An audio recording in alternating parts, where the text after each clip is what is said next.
வணக்கம், welcome to my channel. Solomon fish fry எப்படி செய்யலான்ற recipe இன்றைக்கி பார்க்கலாம். நான் சாலமன் ஃபிஷ்ஷை மஞ்சள் தண்ணியில் ஒரு 10 நிமிஷம் ஊற வச்சுருக்கேன். அப்புறம் இதுக்கு தேவையான சின்ன வெங்காயம், பூண்டு, இஞ்சி இதெல்லாம் நான் அரைச்சி ஒரு விழுதாக எடுத்துக்கிறேன்.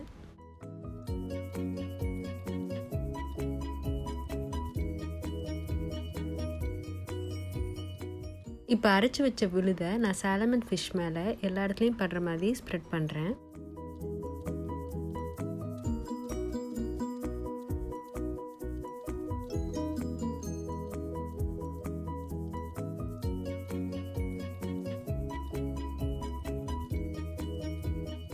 இதில் மிளகாப்பொடி எல்லா இடத்துலையும் படுற மாதிரி போடுறேன்.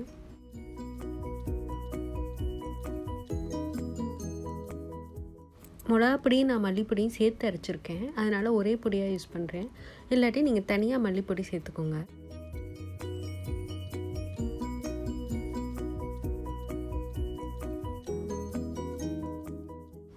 இப்போ மிளகு எல்லா இடத்துலையும் தூவுறேன்.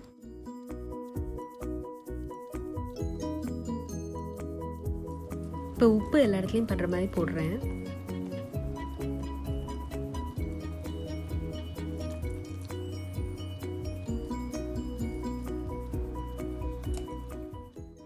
இப்போ லெமன் ஜூஸை நான் மேலாப்பில் புளிகிறேன். இதை மினிமம் 1 ஹவர் மேரினேட் பண்ணிடுங்க. இப்போ பேனில் 2 ஸ்பூன் ஆலிவ் ஆயில் யூஸ் பண்ணியிருக்கேன். இப்போ என்னோடய ஃபிஷ்ஷையும் நான் பேனில் எடுத்து வைக்கிறேன்.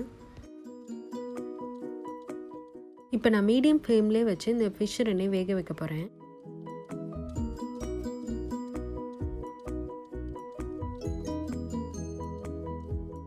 நான் 10 மினிட்ஸ் சிம்லேயே வச்சு வேக வைக்கிறேன்.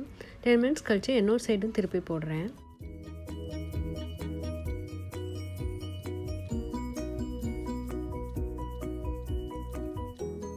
இதில் முள்ளே இருக்காது, குழந்தைங்களுக்கு கொடுக்க ரொம்ப நல்லாயிருக்கும்.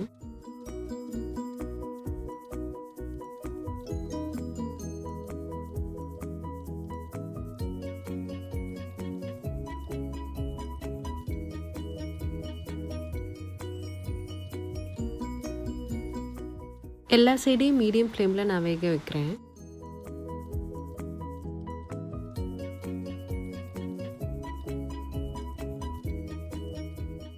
சாலமன் ஃபிஷ்ஷில் ஒமேகா 3 ஃபேட்டி ஆசிட் நிறையா இருக்குது. இது ஹார்ட்டுக்கு ரொம்ப நல்லது, ஹை ப்ரோட்டீனும் கூட.